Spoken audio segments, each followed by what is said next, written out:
नाजरीन आदाब, अस्सलाम वालेकुम। मैं FM सलीम आज़ाद स्टूडियो में आपका इस्तकबाल करता हूँ।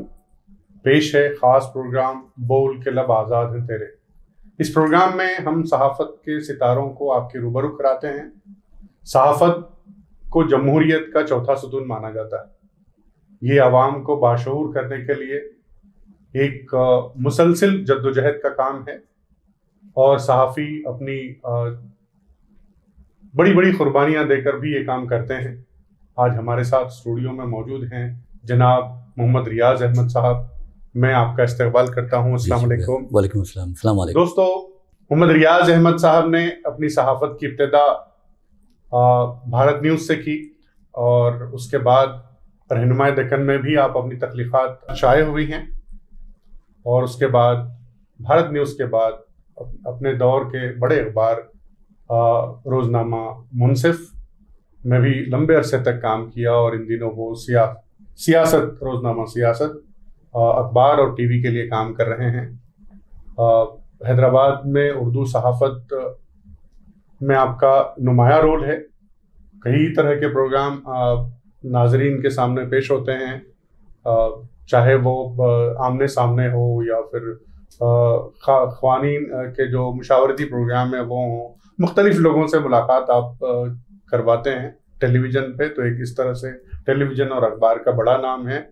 आपकी एक किताब नामानिगार कैसे हों शाया हो चुकी है और सहाफ़त के 200 साल पर भी एक किताब बहुत जल्द शाया होने वाली है। मैं फिर से रियाज साहब को खुशामदीद कहता हूँ और अब हम शुरुआत करते हैं गुफ्तगू की। मैं सबसे पहले रियाज भाई से जानना चाहूँगा कि आपकी जो सहाफ़त में आमद है वो इत्तेफाक रही है या शौक़ रहा है? किस तरह से कब आपने सहाफ़त में कदम रखा? जी, बहुत बहुत शुक्रिया। अस्सलाम वालेकुम व रहमतुल्लाहि व बरकातुहू। बहुत आपका फिर एक बार मैं शुक्रिया अदा करता हूँ आपको, आपने मुझे मदऊ किया है। और जो पहला सवाल आपने किया है इस बारे में आपको बता दूं कि स्कूल के ज़माने से ही मुझे बहुत शौक़ था।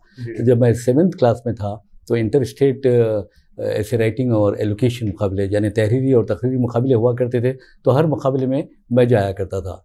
तो बहरहाल शौक़ तो पहले से ही था। लेकिन जब 8th में हम गए, पहले जो मेरी तालीम हुई है आपको बता दूं कि गवर्नमेंट स्कूल नूरुल उमरा से हुई, नूर खां मदार से। फिर उसके बाद 7th के बाद से हमें 8th 9th 10th जो है आयज़ा हाई स्कूल जो है वहाँ से मैंने तालीम हासिल की है। वहाँ पर अंग्रेज़ी के हमारे एक उस्ताद थे रऊफ़ खान साहब। जी हाँ, रऊफ़ खान साहब ने क्लास में ये कहा कि आप क्या बनना चाहेंगे। बच्चों से पूछते अक्सर लोग कि आप क्या बनना चाहेंगे, तो मैंने कहा कि मैं एडिटर बनना चाहूँगा। तो उस वक्त ही मेरे जहन में ये बात थी कि मैं सहाफ़त से जुड़ जाऊँगा। तो यह हुस्न इत्तेफ़ाक़ देखिए कि उसके बाद ऐसा हुआ कि ग्रेजुएशन के बाद, यानी मैं साइंस ग्रेजुएट हूँ, BSc किया मैंने मुमताज़ कॉलेज से किया है। फिर उसके बाद मैंने BCA किया क्योंकि मुझे जर्नलिज़म का शौक़ था। लेकिन उससे पहले आपको बता दूं कि जैसा कि आपने तारुफ के दौरान बताया भारत न्यूज़, तो मेरी जो पहली इब्तिदा है वो भारत न्यूज़ है। अक्सर ये होता था कि 10th और इंटर के दरमियान अज़ीज़ अहमद साहब जो फ़िलवक्त एतमाद में हैं, वहाँ के एग्जीक्यूटिव एडिटर भी हैं, तो बहरहाल उनके पास में जाकर वो रहनुमा में हुआ करते थे। बिल्कुल, तो उन्हें तंग क्या करता था, यानी दम क्या करता था समझिए अल्फाज़ दीगर, तो कि कुछ ख़बरें शाये करें आप मेरी। तो एक वाक़या ऐसा हुआ था कि घर के पास जहेज़ में किसी शख्स ने अपनी बेटी के जहेज़ में कुछ भैंसें दी थी, तो मैंने उस पर एक स्टोरी छोटी सी की थी, अज़ीज़ अहमद साहब को दिया था कि आप रहनुमा में शाये करवाएँ। तो इस तरह ख़बरें में छोटे मुख्तसर ख़बरें होती थी लेकिन दिलचस्प ख़बरें होती थी, तो उन्हें दिया करता था। कोई गौली खानदान था? दिया बिल्कुल। तो बहरहाल बहुत ही अच्छा तजुर्बा रहा। उसके बाद अज़ीज़ अहमद साहब की वजह से मैं समझता हूँ कि उन्होंने मेरी रहनुमाई की और पहले मुझे लेकर गए न्यूज़ ट्रस्ट पर। अच्छा जी। तो वहाँ पर उन्होंने, मैं जब हमने आरिफुद्दीन सलीम साहब वहाँ पर थे। बिल्कुल। तो हर कोई बच्चा देखता है कि उसके साथ बहुत ही, अगर कोई अच्छी गुफ्तगू करता है, उसके साथ बहुत ज़्यादा मुतासिर कुन गुफ्तगू करता है, तो वो समझता है कि उसके एहतराम दिया जा रहा है। तो बहरहाल मैं वहाँ गया। उसके बाद तो उन्होंने कहा कि क्या आप यहाँ काम करेंगे? तो बोला नहीं आप देखेंगे आप, चलिए भारत न्यूज़ चलते हैं। तो भारत न्यूज़ को तो नर्सिंग होम कहा जाता था उर्दू सहाफ़ियों का, और एजाज़ कुरैशी साहब गैर मामूली शख्सियत उर्दू की। और आपको बता दूं कि उनके बारे में तो ये बताना ज़रूरी है कि वो ना सिर्फ सिर्फ पॉलिटिक्स पर वो रखते थे, बल्कि जो खबरें स्पोर्ट्स की हुआ करती थी उसमें तो गैर मामूली बड़ा शौक था। जी जी हाँ जी हाँ, इवन इदारे भी बहुत लिखा करते थे अखबारात के लिए। तो वहाँ ले गए और वहाँ जाकर मैंने देखा कि वो जिस अंदाज में तरबियत दे रहे थे मुझे अच्छा लगा, और वहाँ पर मैंने तरबियत हासिल की, ख़ासतौर पर एक तर्जुमे के जिस तरह किया जाता है उस बारे में। जी जी दोस्तों, रियाज साहब ने जो बताया भारत न्यूज़, मुझे भी कुछ याद आया कि ये एक ऐसी जगह है, ऐसी जगह हुआ करती थी बैचलर्स क्वार्टर, जो अपने दौर की मशहूर जगह है, जहाँ पर न सिर्फ शगुफा का दफ्तर और बल्कि फाइन आर्ट्स और बहुत से उस वक्त के अपने दौर के बहुत मशहूर शख्सियतें वहाँ हुआ करती थी। मैं जानना चाहूँगा रियाज भाई से कि उस बिल्डिंग को लेकर अगर कुछ यादें आपकी हैं, और बहुत ही रोजाना ही वहाँ पे मैं समझता हूँ इल्म वालों का अहम शख्सियतें हुआ करता था। जी, अब जैसा बिल्डिंग के बारे में आपने कहा, तो पहली बार नाज़रीन को भी बताना चाहूँगा कि जो बैचलर्स क्वार्टर्स है हैदराबाद की पहली आरसीसी बिल्डिंग है वो, ये सबसे बड़ी बात। जी, ये बहुत बड़ी बात है। और वहाँ पर आप देखेंगे कि जैसा कि आपने शगुफा का जिक्र किया, फाइन आर्ट्स के जो है वहाँ गैर मामूली शख्सियतें आया करती थी। इवन आप को बता दो बागर रेड्डी साहब भी वहाँ पर आया करते थे, और TNGOs के जो स्वामीनाथन थे वो आया करते थे। इवन साबिक वज़ीर आज़म आन जहानी PV नरसिम्हा राव भी उस बिल्डिंग के नीचे आकर ठहरे थे वहाँ पर, यानी एजाज कुरैशी साहब से उनके ताल्लुकात थे, तो उनसे मुलाकात के लिए आए थे। जिगर मुरादाबादी जी जी जी जी जी। यानी आप देखेंगे कि अहम शख्सियतें वहाँ पर जमा आप खुद आया करते थे। तो बहरहाल ये गैर मामूली वो मैं समझता हूँ कि वो इमारत है, और इमारत से वो वाबस्ता यादें हैं। यानी वहाँ पर आपको हर कोई सर फिरा उर्दू वाला जरूर मिलता था आपको, एक उर्दू का माहौल, जी हाँ जी जी माहौल हुआ करता था। जी जी। रियाज भाई, मैं जानना चाहूँगा कि किसी भी शख्स को किसी खास मैदान में, चूंकि सहाफत कोई आम मैदान नहीं है काम करने का, वो भी खास मैदान है, तो उस खास मैदान में काम करने के लिए अपने आप को मनवाने के लिए बेशक बड़ी मेहनत करनी पड़ती है। तो मैं जानना चाहूँगा कि आपको किस तरह की मेहनत करनी पड़ी, क्या इब्तिदाई दिन किस तरह के थे आपको? जी वो थोड़ा सा याद करें आप। देखिए, हम लोग नूरखामदार में रहा करते थे, तो नूरखामदार में ही हमारा बचपन गुजरा। तो वहाँ पर जमात इस्लामी के जो स्टूडेंट विंग है SIO की एक लाइब्रेरी चला करती थी मस्जिद चूंटी शाह के पास। मस्जिद चूंटी शाह, जी जी हाँ। तो उसके जो निगरान थे अब्दुल बासित शकील जो हैं, हुदा पब्लिशिंग हाउस जो है उसके मैनेजिंग डायरेक्टर है। तो बहरहाल वो और अजहर साहब जमात इस्लामी के, तो अजहर साहब भी वहाँ इंचार्ज हुआ करते। अजहर साहब के एक भाई थे, वो भी वहाँ पर आया करते थे। तो हम लोग मस्जिद को जब जाते तो देखते कि यहाँ लाइब्रेरी है और यहाँ पर किताबें दी जाती है। तो उस वक्त एक आप देखें मैगजीन आया करती थी बच्चों के लिए, नूर बहुत मशहूर, जी हाँ। तो उसके लिए वो हम इतने शौक से पढ़ते थे। नूर है और दूसरे जो मैगजीन थे, यानी मुतालिया का शौक बहुत ज़्यादा था। तो नूर जैसी यानी पाकिज़ा सोचो फिक्र पर अता करने वाली वो मैगजीन थी। तो उसके बाद मैं नूर के लिए लिखना भी शुरू किया था। जी, तो इस तरह से ये सिलसिला बनता गया। और जैसा कि मैंने पहले भी बताया कि मुझे तकरीर का और तहरीर का बहुत ज़्यादा शौक़ था। और आप देखेंगे कि 7th से लेकर यानी प्राइमरी स्कूल से लेकर ग्रेजुएशन तक तकरीबन मैंने 200 इनामात हासिल किए थे। वाह माशाअल्लाह। जी जी, जिसमें तामीर मिल्लत के, सीरत नबी सल्लल्लाहु अलैहि वसल्लम के क्विज़ मुकाबले भी हुआ करते थे, और तहरीर और तकरीर मुकाबले भी हुआ करते थे। यहाँ तक कि शोएब मेमोरियल लाइब्रेरी है, उस वहाँ पर भी शोएबुल्लाह खान की याद में एक मुकाबला होता था। तो आप बताता हूँ कि मैं तकरीबन 5 साल वहाँ का यानी विनर रहा करता था। जी, 5 साल रहा मैं। तो उस वक्त सहाफ़त में आप जब ज्वाइन हुए भारत न्यूज़ में, तो कौन लोग थे जो लोग आपकी रहनुमाई करते थे या जिनसे आपने रहनुमाई हासिल की? और हो सकता है भारत न्यूज़ के बाहर भी आप लोगों से मिला करते हो। जी हाँ बिल्कुल। तो वो किस तरह का माहौल था? कौन कौन सहाफ़ी उस दौर में बहुत ही एक्टिव थे, उनके बारे में भी आप अगर बताएं तो। जी, उस वक्त अता मोहम्मद साहब थे, शफीकुर रहमान साहब थे, यानी एजाज कुरैशी साहब का तो कोई मैं समझता हूँ कि कोई नेमुल बदल नहीं हो सकता, इसलिए कि वो गैर मामूली शख्सियत थे। और वो देखकर ही बता देते थे कि कौन सहाफ़ी बन सकता है, किसके पास कलम का जौहर है और किस तरह की तहरीर है। तो अक्सर लोग कहते हैं कि आपका जो तर्ज तहरीर है वो एजाज कुरैशी साहब की तरह है। तो कहने का मतलब यह है कि वो तमहीद लंबी हुआ करती थी।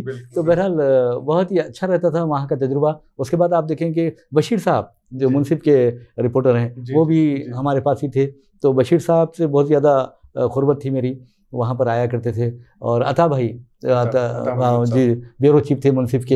हालांकि हम मुंसिफ ज्वाइन नहीं किया था मैं, उसके बाद उससे पहले भी हमारी मुलाकात थी। शफीकुर रहमान साहब, क्राइम रिपोर्टिंग में उनका कोई जवाब नहीं हुआ करता था।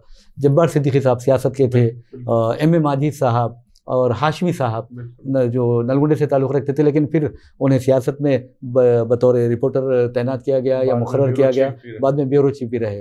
तो ऐसी शख्सियतों से मुलाकातें हुआ करती थी और ख़ास तौर पे इनसे बहुत सीखने का मौका मिलता था। लेकिन मैंने जो सीखा है सबसे ज़्यादा एजाज़ कुरैशी साहब जो उन्होंने सिखाया है। मैं समझता हूँ कि कोई और वैसा उस तरह का सलूक या उस तरह का प्यार, उस तरह की मोहब्बत, उस तरह की शफ़क़त नहीं कर सकता एक शागिर्द के साथ। जी जी दोस्तों, अता मोहम्मद साहब की याद हुई तो मैं मुर्तज़ा साहब भी थे। जी जी मुर्तज़ा साहब जी।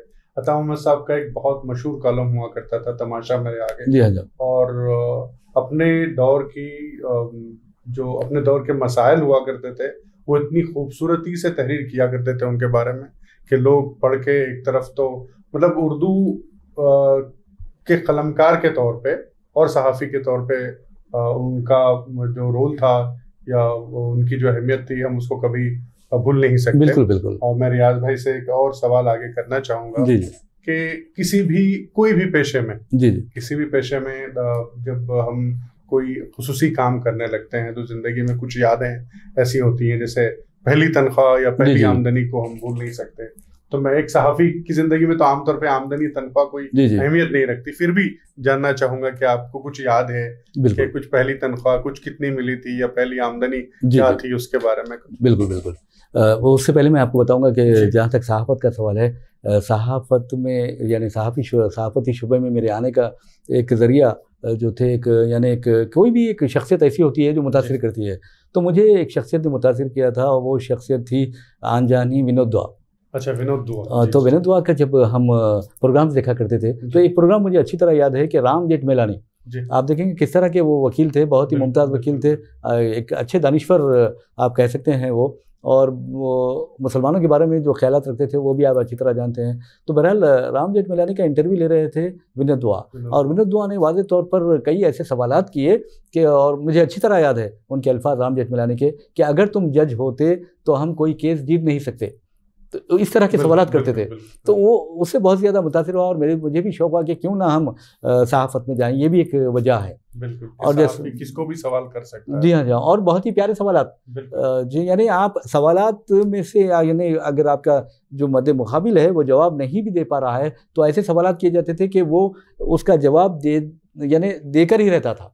ये सबसे अहम बात थी। आपने एक जो याद दिलाई कि जो पहली तनख्वाह या जो याद आपकी है यानी बहुत अच्छी यादें, तो मैं समझता हूँ कि पहली जो तनख्वाह होती है वो बहुत ज़्यादा अहमियत भी रखती है, और ख़ास तौर पर अपने माँ बाप के लिए मैं समझता हूँ, क्योंकि माँ बाप को अगर आप अहमियत देंगे तो यकीन मानिए वो पहली तनख्वाह कम भी हो तो ऐसा लगता है कि आप अरबों रुपये कमा रहे हो। तो मेरी पहली तनख्वाह आपको अंदाज़ा होगा 90s की बात कर रहा हूँ मैं, 34 साल हो रहे हैं मुझे ये सहाफ़त में आए, और आपको हैरत होगी कि उस वक्त मेरी पहली जो तनख्वाह थी 650 रुपये तनख्वाह थी मेरी। बहुत ज़्यादा थी।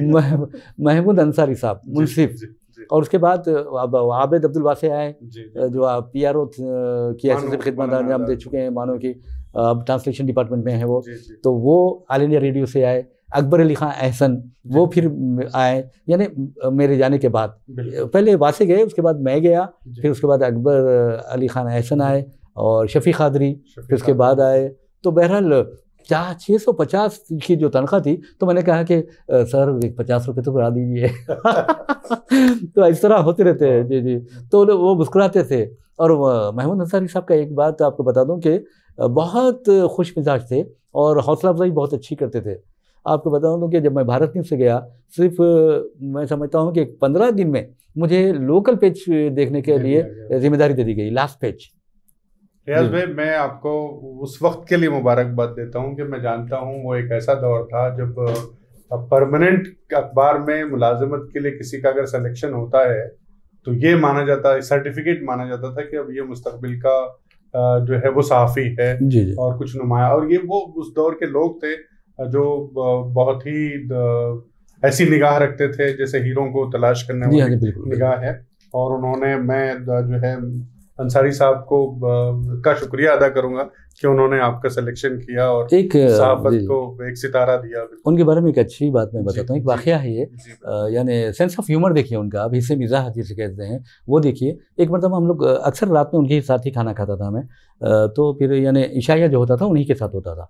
तो बहरहाल एक मरतबा हम लोग इसे इशाया कर रहे थे कि इत्तेफाक से कुछ मेहमान आ गए, आकर उन्होंने सलाम किया, अस्सलाम वालेकुम, तो और उस साथ सलाम के साथ उन्होंने ये भी कहा, साहब जब जो आते हैं मेहमान तो वो खाते भी हैं, तो यानी जो आते मेहमान यानी जो खाते वक्त जो आते हैं वो दोस्त होते हैं। तो उन्होंने कहा कि वो दोस्त होते हैं लेकिन खाते नहीं।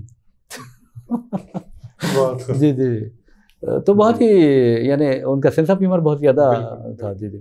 तो गुज़िश्ता 30 वर्षों में मैं ये जानना चाहूँगा कि किस तरह की तब्दीलियाँ आपने सहाफ़त में देखी, क्या क्या बदल रहा है, अगर मैं आपसे जानना चाहूँ तो। एक बात बताता हूँ कि 30 वर्षों के दौरान अगर आप देखेंगे तो सहाफ़ियों के पास साइकिलें हुआ करती थी जी, साइकिल हुआ करती थी। अब अल्लाह के फज़ल करम से गाड़ियाँ भी आ चुकी हैं। और सबसे अहम बात यह है कि जब हम देखते थे तो कोई सहाफ़ी हमें दौलतमंद नज़र नहीं आता था, लेकिन मुतमईन दिखाई देता था। ये सबसे अहम बात है। यानी देखिए सहाफ़ी के लिए मैं समझता हूँ कि अगर सहाफ़ी दियानतदार है और बेबाकी उसमें कूट कूट कर भरी हुई है तो समझिए कि वो हकीकत में सहाफ़ी है। वरना आप ये समझेंगे कि इक़्तिदार के दलालों के हाथों में खेल रहे हैं, वैसा नहीं होना चाहिए। हक़ की आवाज़ उठाने के लिए आपको अल्लाह ताला ने क़लम दिया है, आपको ज़बान दी है और आपको समझ दी है, तो वो आप उसका पूरा इस्तेमाल कर सकते हैं। और जैसा कि आपने कहा कि तब्दीलियाँ क्या आई हैं, तो एक तो सहाफ़ियों की ज़िंदगी में तब्दीलियाँ आई हैं, दूसरा आप देखेंगे कि उर्दू सहाफ़त की बात अगर हम करते हैं तो असली जो टेक्नोलॉजी है उससे हम आहंग करने में बहुत ज़्यादा मैं समझता हूँ कि इनकलाबी तब्दीलियाँ रोनुमा हुई और उन तब्दीलियों को उर्दू सहाफ़त ने अपनाया है। मिसाल के तौर पर 90s में जब इंटरनेट का आप देखेंगे कि जो दौर शुरू हुआ, उर्दू कंपोजिंग नहीं थी, तो जो कातिब हजरात हुआ करते थे वो लिखा करते थे, बहुत परेशानियां हुआ करती थी। इवन प्रिंटिंग प्रेस का जो माहौल था वो भी बदल चुका है, टेक्नोलॉजी ने हर चीज़ बदल कर रख दी है। तो उर्दू सहाफ़त भी मैं समझता हूँ कि अल्लाह का शुक्र है कि आज अंग्रेज़ी सहाफ़त हो या तेलुगु सहाफ़त हो, उसके शाना बाशाना चल रही है। टेक्नोलॉजी के इस्तेमाल के मामले हो या फिर दूसरे जो टेक्निक्स हैं उसके मामले में हो या आपके जो सोर्सेस हैं उसके मामले में हो। जी जी, बहुत ज़्यादा तब्दीली आई। जो रोल है जी, उसमें किस तरह की तब्दीली आप देखते हैं? अच्छा, मिसाल के तौर पर किस रोल की बात कर रहे हैं आप? जैसे कि सहाफ़त का जो आज़ादी से पहले रोल था वो आज़ादी दिलाने के लिए रहा, फिर आज़ादी के बाद हम देखते हैं कि आज़ादी को मुस्तहकम करने के लिए रहा, फिर आवाम के जो हुकूक़ की बात होती है, आवाम को बाशऊर करने की बात होती है। तो क्या आपको लगता है कि सहाफ़त सही ट्रैक पे चल रही है? मुझे तो नहीं लगता, लेकिन एक बात यह है, जैसा कि बहुत ही अच्छा आपने सवाल किया है और बहुत ही मैं समझता हूँ संजीदगी वाला ये सवाल है। अब अंदाज़ा कीजिए कि जब अब यानी आज़ादी से पहले की जो सहाफ़त थी वो सहाफ़त में सच्चाई थी। और सबसे अहम बात आपको बता दूं कि सारे हिंदुस्तानियों को जिस तरह आप देखेंगे कि सारे मोतियों को एक माला में पिरो दिया जाता है, उसी तरह उर्दू ने तमाम हिंदुस्तानियों को मुत्तहिद कर रखा था। उर्दू का इतना मुकाम था, उर्दू सरकारी ज़बान भी थी और उर्दू सहाफ़त का ये हाल था कि यानी उसने कई मुजाहिदीन आज़ादी पैदा किए हैं, लोगों में आज़ादी का जज्बा एहसास पैदा किया। और आप देखेंगे कि आज भी अगर आप देखते हैं तो मौलवी अब्दुल बाकर को कोई नहीं भूल सकता, जिन्होंने वो पहले सहाफ़ी हैं चाहे किसी भी ज़बान के हों जिन्होंने जामे शहादत नोश किया है। तो ये बहुत बड़ी उर्दू सहाफ़त की कुर्बानियाँ थी। उर्दू सहाफ़त ने हमेशा मुल्क की सही समत में रहनुमाई की है और आज भी सही सिमत में रहनुमाई कर रहा है। लेकिन उस वक्त उर्दू सहाफ़त का जो दुश्मन था वो अंग्रेज़ था और आज मैं समझता हूँ कि उर्दू सहाफ़त का दुश्मन अंग्रेज़ है, लेकिन उसका रंग बदल गया है। जैसा कि नवजोत सिंह सिद्धू कहते हैं काला अंग्रेज़। तो आज हमें उर्दू सहाफ़त को काले अंग्रेज़ों से यानी कम्युनल फोर्सेस से या फ़िरक़ा परस्तों से मुकाबला दरपेश है। और उस वक्त कम्युनिटी बेस्ड सहाफ़त नहीं हुआ करती थी। आज हर सहाफ़त, चाहे वो तेलुगु लीजिए, आप अंग्रेज़ी लीजिए या हिंदी लीजिए, उर्दू लीजिए, तमाम के तमाम कम्युनिटी सहाफ़त यानी कम्युनिटी बेस्ड अखबारात बन गए हैं ये। जी जी। और जहाँ तक यानी उर्दू सहाफ़त का सवाल है, आप देखेंगे कि मुसलमानों की जो हालत है, ख़ासतौर पर जो तालीमी पसमानदगी है, माशी पसमानदगी है और मैं समझता हूँ कि मज़हब से मैं समझता हूँ कि बहुत लोग दूर भी हैं। ऐसे में उर्दू सहाफ़त अपना किरदार तो अदा कर रही है, लेकिन इसके लिए मैं समझता हूँ कि उलमा का या जो आपकी मजहबी क़यादत है, जो पॉलिटिकल लीडरशिप है, उसका भी आगे आना ज़रूरी है।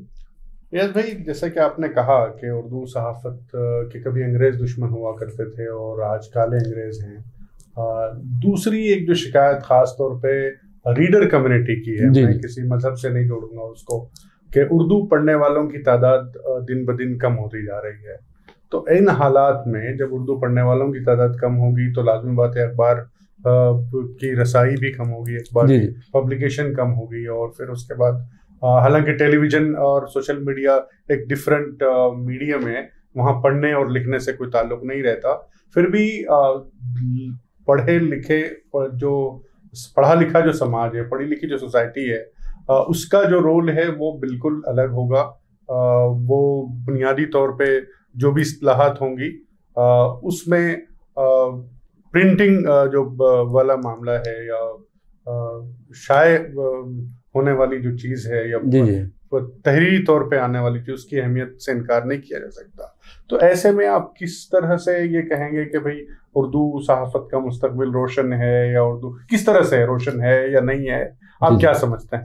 देखिए, जहाँ तक उर्दू सहाफ़त का ताल्लुक है, अब अंग्रेज़ी सहाफ़त को अगर देखते हैं तो ई पेपर जो एडिशन हुआ करता है, उसके साथ उर्दू सहाफ़त के अभी ई पेपर यानी अखबारात का ई पेपर आना शुरू हो चुका है। ऑनलाइन एडिशन जो है और इनके वेबसाइट्स जो हैं, आप देखेंगे कि मुकाबला तो बराबर जारी है और असली तकाज़ों से हमांग भी हो रहे हैं हम लोग। अब मिसाल के तौर पर सियासत ही देख लीजिए, अब एक ब्रांड है सियासत, और आप किसी भी अखबार को अगर आप देखेंगे कामयाबी का, अगर कोई उसकी कामयाबी का राज देखेंगे तो वो इश्तिहारात होते हैं। तो आप अंदाज़ा कर सकते हैं कारपोरेट सेक्टर हो या दूसरे जो अहम इदारे हैं वो सियासत को जिस तरह इश्तिहारात देते हैं। संडे का अखबार आप देख ले सकते हैं। तो आप अंदाज़ा कीजिए कि उर्दू सहाफ़त में आज भी वही दमखम बाकी है, मुझे ऐसा लगता है। और जहाँ तक आपने रीडर्स की बात की तो बहुत अहम बात आपने की है, क्योंकि जो 40 साल की उम्र के ज़ायद हैं, मैं समझता हूँ कि फ़िलवक्त वो उर्दू अखबार ज़्यादा पढ़ रहे हैं। तो ऐसे में आप देखेंगे कि रोज़नामा सियासत की जानिब से एक साल में 2 मरतबा इम्तिहानात होते हैं उर्दू दानी ज़बानदानी के, और तकरीबन अब तक 15 लाख से ज़ायद लोगों ने वो इम्तिहानात लिखे हैं। उसका मकसद ये है कि किसी ना किसी तरह उर्दू को ज़िंदा रखा जाए, क्योंकि उर्दू को रोज़गार की ज़बान बनाना भी ज़रूरी है। हम उर्दू रोज़गार की ज़बान नहीं समझते, लेकिन मौक़े बहुत ज़्यादा हैं और नज़रें चाहिए देखने वाली, ये अहम है। लेकिन चैलेंजेस तो बहुत ज़्यादा है, और चैलेंज के मुकाबले के लिए आप देखेंगे कि तमाम अखबारात ने अब अपने ना सिर्फ ई पेपर या ऑनलाइन एडिशन शुरू किए हैं, बल्कि अपने टीवी चैनल्स भी शुरू कर दिए हैं। तो ये बहुत बड़ी तब्दीली है उर्दू सहाफ़त में। तो ये देखा जा रहा है कि एक तरफ अखबार भी चलते हैं और दूसरी तरफ जो चैनल्स हैं वो भी चलने लगे हैं। तो ये है कि हालात चाहे जितने चैलेंजिंग हो, जद्दोजहद जारी रखनी चाहिए, और मुस्तकबिल के लिए रोशनी का काम हमको खुद को करना है कि बेहतर मुस्तकबिल हो। सलीम साहब, मैं माफ़ी चाहूँगा, एक बात आप गोशी गुजार करना चाहूँगा। अब आप अंदाज़ा लगाइए कि उर्दू सहाफ़त लोग किस कदर जुड़े हुए हैं। हैदराबाद से आपको अंदाज़ा होगा कि कम अज़ कम 300 अखबारात निकलते हैं माह, यानी रोज़नामे, हफ्तावार वगैरह मिला। तो ये बहुत बड़ी बात है। बिल्कुल बिल्कुल। एक और सवाल मेरे जहन में है कि जो आपके हमअसर, जो आपने हालांकि इसका जिक्र पहले भी किया, लेकिन मैं जानना चाहूँगा कि आपके हमअसर जो सहाफ़ी रहे उर्दू में और अंग्रेज़ी में या दूसरी ज़बानों में, आप किन किन से मुतासिर रहे और उनके बारे में अपनी क्या राय रखते हैं? जी, एक देखिए, अब मैं समझता हूँ कि अगर किसी का नाम ले तो भी मैं नाइंसाफ़ी भी हो सकती है, लेकिन हक़ की बात यह है कि मैं सबसे ज़्यादा जो मुतासिर हुआ था शफ़ीक़ुर रहमान साहब, एजाज़ कुरैशी साहब के। मैं समझता हूँ कि वो मुकाम कोई हासिल नहीं कर सकते, उसके बाद की बात कर रहा हूँ मैं। शफ़ीक़ुर रहमान साहब में ये बात थी कि जो न्यू टैलेंट आता था, नया जो टैलेंट आता था, उसकी वो हौसला अफजाई करते थे। और जो क्राइम के न्यूज़ होते थे, यकीन मानिए कि वो उनका अंदाज़ भी बहुत ही प्यारा हुआ करता था। वो एक्चुअली अंग्रेज़ी मीडियम के थे, उर्दू नहीं लिखते थे, तो डिक्टेट करवाते थे। तो अक्सर बरसों मैंने उनके खबरें डिक्टेट भी जब वो करवाते थे तो मैं लिखा करता था। तो उनके साथ बहुत सीखने का मौका मिला, और वो हमेशा यही कहते थे कि आप को ऐसी खबरें देनी चाहिए जो दूसरे अखबारात नहीं देते। तो यानी आपका कॉम्पिटिटर है, आपका जो मुसाबिकत करने वाले लोग हैं, वो नहीं देते। ये अहमियत की चीज़ होती है। शफ़ीक़ुर रहमान साहब है, अता मोहम्मद साहब है, हमारे वासिफ़ साहब का मैंने जिक्र किया है, बहुत अकबर अली अहसन का जिक्र, शफ़ी क़ादरी हैं, बशीर भाई है, तो बहुत से, शौकत अली ख़ान भी हैं, और अगर आप इधर देखेंगे तो अब जब हम BCJ का एंट्रेंस लिख रहे थे, उस वक्त आमिर अली खान सभी BCJ के लिए हाँ तैयारी कर रहे थे। तो मैंने देखा कि उनके बारे में देखा कि अब तमाम अखबारात में एडिटर्स भी होते हैं और न्यूज़ एडिटर्स भी होते हैं, और ख़ासतौर पर अगर मालिक होता है कोई अखबार का तो वो ज़बान बयान पर, सहाफ़त पर किसी किस्म की तवज्जो नहीं देता, और करंट जो न्यूज़ होते हैं यानी करंट अफेयर्स होते हैं उस पर नज़र नहीं रखता। तो मैंने देखा कि उन्हें करीब से देखने का मौका मिलता है हमें, तो हम देखते हैं कि वो अपने आप को अपडेट रखते हैं।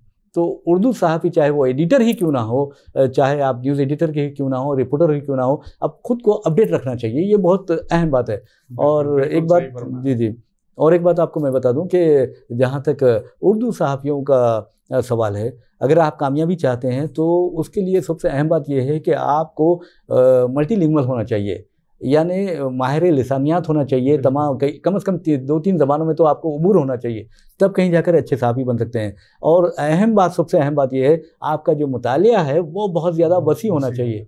और एक सहाफ़ी को, सलीम साहब आप तो बेहतर जानते हैं, उसको हर उमूर में यानी एक्सपर्ट होना चाहिए। मिसाल के तौर पर अगर कोई आपसे कहे कि आप क्या मजहबी उमूर पर दस्तरस रखते हैं या उस के बारे में कुछ लिख सकते हैं, तो आप फ़ौरन आपको ये चाहिए कि आप मजहबी तो उमूर पर भी अच्छी तरह उमूर रखें। फिर आप साइंटिफिक, अगर साइंस की बात आती है तो साइंस एंड टेक्नोलॉजी, उसके ताल्लुक से बहुत ज़्यादा आपको मालूमात हों। अगर आपको कहा जाता है कि मईशत पर, इक़्तिसादियात पर कुछ लिखना पड़े, तो आप इस कदर काबिल होना चाहिए कि आप इक़्तिसादियात पर भी लिखें, और आपको ये बताना चाहिए कि आज बैरून ज़र मुबादिला का क्या हाल हो रहा है, अब इंटरनेशनल मार्केट में क्रूड ऑयल का क्या हाल है, कीमतें क्या हो रही है, बिलियन मार्केट का क्या हाल है। ये चीज़ें बहुत, यानी आपको हर सब्जेक्ट पर उबूर हासिल होना चाहिए। लेकिन अफसोस की बात है आज का जो उर्दू सहाफ़ी है, मैं समझता हूँ कि वो अब ये आखिरी जो पीढ़ी है वो चल रही है, लेकिन उम्मीद है कि इंशाल्लाह अच्छे सहाफ़ी भी आगे आएंगे। इसी आपने जो कहा उसी सिलसिले का एक सवाल और मैं आपसे करना चाहूँगा कि नई जनरेशन में उर्दू में ख़ास तौर पे मेन स्ट्रीम के जर्नलिज्म में आने वालों की तादाद बिल्कुल कम हो गई है। जी। क्या वजह आपको लगती है? एक तो मैं समझता हूँ कि उर्दू से दूरी भी हो सकती है एक, और दूसरी अहम बात यह है कि जहाँ तक उर्दू सहाफ़त का सवाल है, अक्सर ये कहा जाता है कि अंग्रेज़ी सहाफ़त बहुत ज़्यादा अट्रैक्टिव है, वहाँ पैकेजेस होते हैं, वहाँ पर जो इंसेंटिव्स होते हैं बहुत ज़्यादा होते हैं, इस तरह कहा जाता है। और इंटरनेशनल लेवल पर भी अगर आप जाएंगे तो वहाँ पर भी अच्छे मौक़े हैं, इस तरह की बात की जाती है। लेकिन मैं समझता हूँ कि उर्दू सहाफ़त में रहकर भी आप अंग्रेज़ी अखबारात के लिए आर्टिकल्स लिख सकते हैं, रिपोर्ट्स रवाना कर सकते हैं, उनके लिए काम कर सकते हैं। जी। लोगों में मैं समझता हूँ ठीक है, सहाफ़त के बारे में मालूमात तो है, जी। लेकिन सहाफ़त में रहते हुए जो रोल आप अदा कर सकते हैं सोसाइटी में, उसके बारे में मुझे लगता है शऊर अभी भी कम है लोगों में। जी। यानी सहाफ़ियों में तो शऊर है वो, लेकिन लोगों को ये पता नहीं है कि सहाफ़ी खिदमत खल्क़ में क्या क्या काम कर जाता है। अब यकीन मानिए कि अगर आपके पास कुछ ना भी हो, अब हाल ही में एक मीटिंग थी, वहाँ पर इजलास था सहाफ़ियों का, उसमें शौकत अली खान साहब ने कहा कि उर्दू सहाफ़ियों की जो तनख्वाह है एक चपरासी की यानी गवर्नमेंट जो पियोन होता है उसके बड़ा कम है, उससे कम है, ऐसा इस तरह की बात की है। और वो बस बहरहाल इस तरह की उन्होंने बातें की, तो मैंने कहा कि मैं बहुत, ये हमारे बड़े भाई हैं, उनसे माज़रत खा हूँ, लेकिन एक बात ये है कि उर्दू सहाफ़ी जब दफ्तर जाता है तो अपना टिफ़िन लेकर जाता है और वापस आता है तो उसका टिफ़िन खाली नहीं होता, उसका जो तोशा होता है उसमें मैं समझता हूँ कि लोगों की दुआएँ होती हैं और गरीबों की दुआएँ होती हैं, ख़ासतौर पर ज़रूरतमंद जो स्टूडेंट्स होती हैं उनकी दुआएँ होती हैं। तो मैं समझता हूँ कि मेरी ज़िंदगी में तो मैं इस कदर मुतमईन हूँ कि क्योंकि आप अपने कलम के ज़रिए, अपनी ज़बान के ज़रिए और जिस तरह लोगों की मदद कर सकते हैं, वो आपके लिए मैं समझता हूँ कि अल्लाह का इनाम है। एक जो आप ये जो चीज़ें हैं कि जो सोशल मीडिया के आने के बाद लोगों को असली जो जर्नलिज्म है, जो सही जर्नलिज्म है, उसके बारे में कुछ गलतफहमियां पैदा होनी शुरू हो गई हैं, तो उसको कैसे दूर किया जा सकता है कि ये जो मतलब सिर्फ यूट्यूब जर्नलिज्म नहीं है, मतलब वो जो रोल अदा, जो मतलब सोसाइटी में आप काम कर सकते हैं, हुकूमतों पर दबाव ला सकते हैं, वो काम आप कैसे कर सकते हैं? तो इसको क्या, इन हालात से हम कैसे निकल के बाहर आ सकते हैं? देखिए, यूट्यूबर्स के जहाँ तक सवाल है, उनके तालीम का इंतज़ाम करना बहुत ज़रूरी है। अब अंदाज़ा कीजिए कि अगर आप डॉक्टर हैं तो आपके लिए डिग्री होना ज़रूरी है, अगर आप के पास डिग्री नहीं होगी लॉ की तो आप प्रैक्टिस नहीं कर सकते, बार काउंसिल में आपका नाम शामिल करना पड़ता है, कई ऐसी चीज़ें हैं। लेकिन सहाफ़त ऐसा पेशा है, यहाँ पर आप देखेंगे कि कोई भी आकर सहाफ़त कर सकता है, यहाँ कोई क़ैद नहीं है। तो मेरा मतलब ये है कि अगर क़ैद नहीं है तो इसका मतलब ये नहीं कि आप अपने आप का जो ज़हन है वो बिल्कुल खाली रखें, वो गलत है। आप अपने आप को अपडेट करते रहें, आप अपने आप को, जैसा कि मैंने कहा कि पढ़ते रहें, आप मुतालिया वसी रखें, मुख्तलिफ मालूमात हासिल करें, तो जब कहीं जाकर आप इंसाफ़ कर सकते हैं। वरना आप समझेंगे कि आप एक आजकल यही कहा जा रहा है कि गोटा लेकर आ गए हैं, तो वैसा नहीं होना चाहिए। कि जब जाएंगे तो आप 3 चीज़ें सहाफ़ी में होना चाहिए, 3 पीस होना चाहिए सहाफ़ी में। एक तो आप देखिए पर्सनालिटी, यानी जो शख्सियत साजी होती है बहुत बड़ी अहमियत रखती है शख्सियत। उसके बाद आपको पंक्चुअलिटी जो होती है, वक्त की पाबंदी, और उसके बाद परसिवरेंस यानी सब्र का जो मसला होता है, तो वो बहुत ज़्यादा अहमियत रखता है। तो ऐसे में मैं समझता हूँ कि यूट्यूबर्स जितने भी हैं, ख़ासतौर पर उर्दू के मामले में ये देखा जा रहा है कि उनमें तालीम की कमी है। हालांकि उनके लिए कई वर्कशॉप्स का एहतमाम भी किया जा रहा है। और आपको ये भी बता दूं कि वैसे मैं तकरीबन हैदराबाद यूनियन ऑफ जर्नलिस्ट का बरसों सदर भी रहा, और फिर United Andhra Pradesh union of working journalist का सेक्रेटरी भी रहा मैं। और आप देखेंगे तेलंगाना उर्दू जर्नलिस्ट जो फेडरेशन है उसका भी मैं नायब सदर हूँ। तो कहने का मतलब ये है कि ऐसे लोगों को मैं देखता हूँ, लेकिन उन्हें उनके ऊपर क्रिटिसाइज़ करना या उन पर तनकीद करना मेरा मकसद नहीं है, बल्कि उनको ये मशवरा दे सकता हूँ कि आप आज इतना, यानी तालीम के इतने मौके हैं, टॉस के ज़रिए ओपन जो SSC है, ओपन इंटर है, वो कर लीजिए। उसके बाद आप मौलाना आज़ाद नेशनल उर्दू यूनिवर्सिटी या किसी दूसरे इदारे से आप डिप्लोमा इन जर्नलिज्म कर सकते हैं। उसके बाद आप डिग्री कर सकते हैं, उसके बाद PG कर सकते हैं, उसमें कोई दो राय नहीं है। जी, बहुत काबिल लोग हैं यूट्यूबर्स में भी। जी हाँ, उनके लिए सही तालीम और बेहतर रहनुमाई की ज़रूरत है। जी। तो ये काम मुसलसिल करते रहना चाहिए, और आप यूनियन से जुड़े हैं तो आप इसको बेहतर तरीके से कर सकते हैं। एक पर्सनल सवाल है कि आमतौर पे जब किसी भी शोबे में जब हम कामयाबी हासिल करते हैं, जब घर जाते हैं, तो बच्चे हमको अपने पेशे के बारे में पूछते हैं। तो मैं ये जानना चाहूँगा कि आप अपने बच्चों से अगर सहाफ़त के बारे में बातचीत करते हैं घर में, तो क्या बातचीत होती है? जी, अक्सर मुलाकात हमारी बच्चों से होती है रात के खाने पर, दस्तरखान पर।